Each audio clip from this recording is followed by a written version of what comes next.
ಭೂಲೋಕಕ್ಕೆ ಬಂದಾತನಾಗಿದ್ದಾನೆ. ಪ್ರತಿ ಮನುಷ್ಯನು ಶೋಧನೆಯಲ್ಲಿ, ಕಷ್ಟಗಳಲ್ಲಿ, ಅವಮಾನ, ನಿಂದೆಗಳಲ್ಲಿ ಬಿಡುವಾಗ ಮೇಲೆತ್ತೋರು ಯಾರು ಎಂಬುದಾಗಿ ಹೇಳುವಾಗ ಒಬ್ಬರಿದ್ದಾರೆ, ಅವರೇ ಯೇಸು ಕ್ರಿಸ್ತ.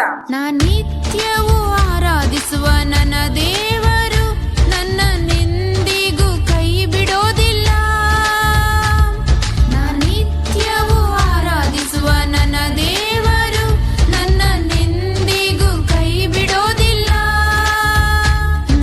ನಿತ್ಯವೂ ಸೇವಿಸುವ ನನ್ನ ದೇವರು ನನ್ನನ್ನೆಂದಿಗೂ ಮರೆಯೋದಿಲ್ಲ. ನಿತ್ಯವೂ ಸೇವಿಸುವ ನನ್ನ ದೇವರು ನನ್ನನ್ನೆಂದಿಗೂ ಮರೆಯೋದಿಲ್ಲ. ನನ್ನನ್ನೆಂದಿಗೂ ಕೈ ಬಿಡೋದಿಲ್ಲ. ನನ್ನನ್ನೆಂದಿಗೂ ಮರೆಯೋದಿಲ್ಲ.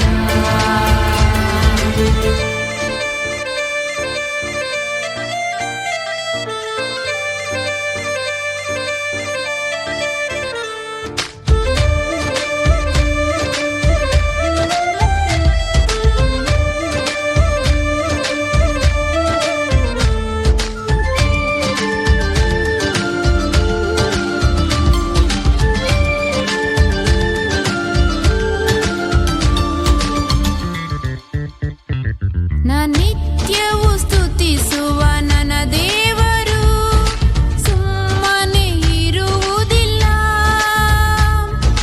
ನಿತ್ಯವೂ ಸ್ತುತಿಸುವ ನನ್ನ ದೇವರು ಸುಮ್ಮನೆ ಇರುವುದಿಲ್ಲ. ಸ್ತುತಿಸುವಾಗಲೇ ಎದ್ದು ಬರುವರು, ಅದ್ಭುತವ ಮಾಡುವರು. ಸ್ತುತಿಸುವಾಗಲೇ ಎದ್ದು ಬರುವರು, ಅದ್ಭುತವ ಮಾಡುವರು. ಬಿಡುಗಡೆಯ ಕೊಡುವರು, ಸಂತೋಷ ಪಡಿಸುವರು. ಆರಾಧಿಸುವ ದೇವರು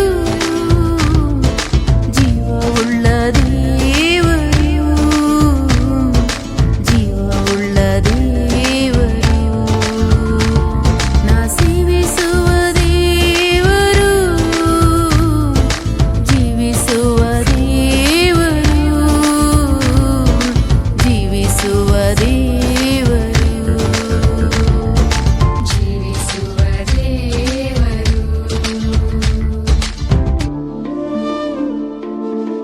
ದೇವರ ಪರಿಶುದ್ಧ ನಾಮಕ್ಕೆ ಸ್ತೋತ್ರವಾಗಲಿ.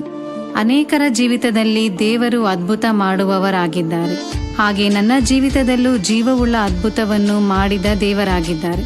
ದಿನಾಂಕ 12/5/2021 ನನ್ನ ಪತಿ ದೊಡ್ಡ ರಸ್ತೆ ಅಪಘಾತಕ್ಕೆ ಒಳಗಾಗಿದ್ದರು.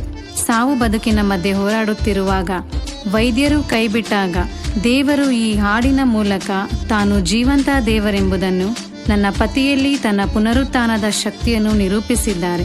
ಪ್ರಕಟಣೆ 1:18 ಹೇಳುವಂತೆ, ಸತ್ತವನಾದೆನು, ಇಗೋ ನಾನು ಎಂದೆಂದಿಗೂ ಬದುಕುವವನಾಗಿದ್ದೇನೆ. ಅದೇ ರೀತಿ ನಾನು ನನ್ನ ಪತಿ ಸಾಕ್ಷಿಯಾಗಿರಲು ದೇವರ ನಾಮಕ್ಕೆ ಮಹಿಮೆ ಸಲ್ಲಿಸುತ್ತೇವೆ.